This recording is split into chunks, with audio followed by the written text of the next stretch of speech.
Good morning. మనం ఇప్పుడు రావులపాలెం గ్రామంలోని కొడగట్లపల్లి ముర్రాపేటలో ఉన్నాము. మనం ఒక ప్రముఖ వ్యక్తిని కలవబోతున్నాము. ఆయన పేరు డేవిడ్ అలియాస్ ఓబరాజు. ఆయన యొక్క ప్రత్యేకత ఏంటంటే ఆయన ఒక వికలాంగుడు అయినా కానీ జీవితం అంటే ఎంతో ఆశ, ఎంతో కోరిక, ఎంతో తపన, ఎంతో మదనంతో తన జీవితాన్ని ఎదరగడుతున్నారు. ఇప్పుడు మనము ప్రత్యేకంగా తన గురించి తెలుసుకోవాల్సింది ఏంటంటే తను వాడుతున్న 2 వీలర్ హోండా యాక్టివా.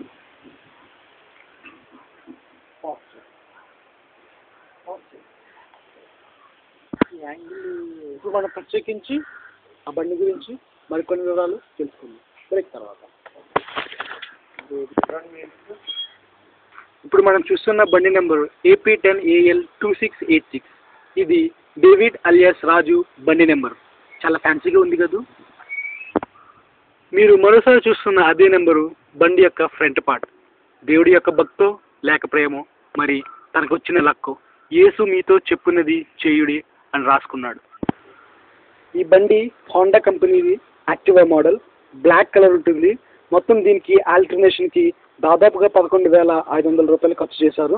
అయితే దీని యొక్క ప్రత్యేకతలు ఏంటంటే దీనికి వెనకాల మామూలుగా వికలాంగుల బండిలా కాకుండా 2 చక్రాలు వేరువేరుగా పెట్టడం జరిగింది. దానివల్ల ఏంటంటే బండి చాలా ఫ్లెక్సిబుల్గా మూవ్ అవ్వడం జరుగుతుంది. టర్నింగ్లో కానీ ఇంకా మరి గతుకుల ప్రాంతంలో కానీ షాక్ అబ్జర్వర్స్ 2 పెట్టడం వల్ల గతుకులు కూడా తెలియకుండా చాలా సునాయాసంగా వెళ్ళొచ్చని ఈ బండి ఎక్స్పర్ట్ చేసిన నాగిరెడ్డి గారు మరి ఒక ప్రత్యేకమైన ఇంటర్వ్యూలో చెప్పారు. అండ్ ఈ బండిని సైడ్ వ్యూలో చూస్తే ఒకలాంటి చిన్న ఆటోలా కనిపిస్తుంది. ఒక హ్యూజ్ బాడీ వేసుకుని వెడల్పు వచ్చేసి 3.5 అడుగుల వరకు ఉంటుంది. అది మామూలుగా చిన్న రోడ్లో వెళ్ళడం అంటే కొంచెం కష్టం అవుతుంది. గతుకు రోడ్లో వెళ్తే ఈ ఆల్టర్నేషన్ సంబంధించిన చిన్న ఏమైనా ప్రాబ్లమ్స్ అప్పుడప్పుడు రావచ్చు అనేది ఎక్స్పర్ట్స్ చెప్తున్నారు.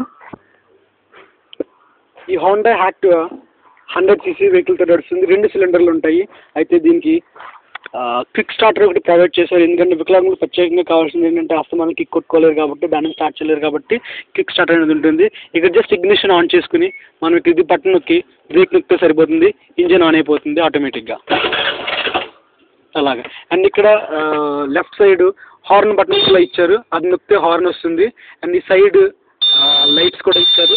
అది ప్రెస్ చేయడం వల్ల మనం పక్కన టర్నింగ్ వెళ్ళినప్పుడు గట్టా ఎదుటి వాళ్ళకి ఇబ్బంది లేకుండా మన లైటింగ్ చూపించి మన డైరెక్షన్ చూపించుకోవచ్చు అనమాట.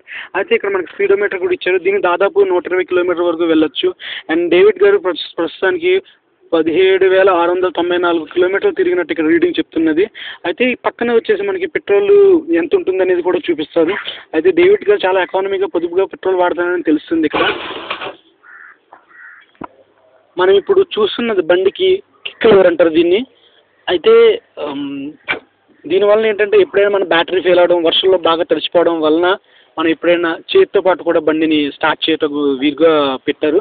అయితే ఈ గ్రేట్ కన్ అంతా కూడా నాగిరెడ్డి గారిదని డేవిడ్ గారు చెప్తున్నారు. మనం కాసేపట్లో వాళ్ళ మాటలో ఉందాం బ్రేక్ తర్వాత. డేవిడ్ గారు ఎంత శక్తివంతమైన మైండ్ వాడతారంటే ఎదుటి వ్యక్తికి ఇబ్బంది కలగకుండా ఉండాలని తన 3 టైర్ చక్రాలను ఎదుటి వ్యక్తి రాత్రిపూట కూడా సదయంగా గమనించాలని చెప్పేసి అయితే వారి బండి మీద ఒక టర్నింగ్ గుర్తుని ఒకటి పెట్టుకున్నారు. 2 సైడ్లకు కూడా పెట్టారు. దానివల్ల ఏంటంటే ఎదుటి వ్యక్తి వచ్చినప్పుడు వెళ్ళినప్పుడు గట్టి ఏంటంటే ఒక పైన లైటింగ్ లేకపోయినా కానీ ఆ స్టిక్కర్ చూడడం వల్ల తన టర్నింగ్ బండి చాలా పెద్దగా ఉన్నది, పక్క నుంచి వెళ్ళాలని చెప్పేసి ఒక భద్రతని కూడా ఏర్పాటు చేయడానికి డేవిడ్ గారు చాలా కష్టపడినట్టు ఈ బండిని చూస్తే మనకి తెలుస్తుంది. అండ్ ఇంకా విషయం ఏంటంటే బండి గార్డింగ్ చూస్తూ ఉంటే ఏంటంటే అది చాలా బాగా మెటాలిక్గా చాలా హ్యూజ్గా కనిపిస్తుంది. దానివల్ల ఏంటంటే ఒక ట్రైన్ ఏదైతే మాదిరిగా ఒక పెద్ద లారీకి ఏదైతే మాదిరిగా ఆల్టరేషన్ చేస్తారో అలాగా చాలా సెక్యూరిటీగా చేశారు. ఒక లారీ వచ్చేసి దీనికి ఉద్దేశమే కానీ లారీ ఇరిగిపోవచ్చేమో కానీ ఈ బండికి మాత్రం ఏమవుతుంది అనేది మనకు స్పష్టంగా కనిపిస్తుంది.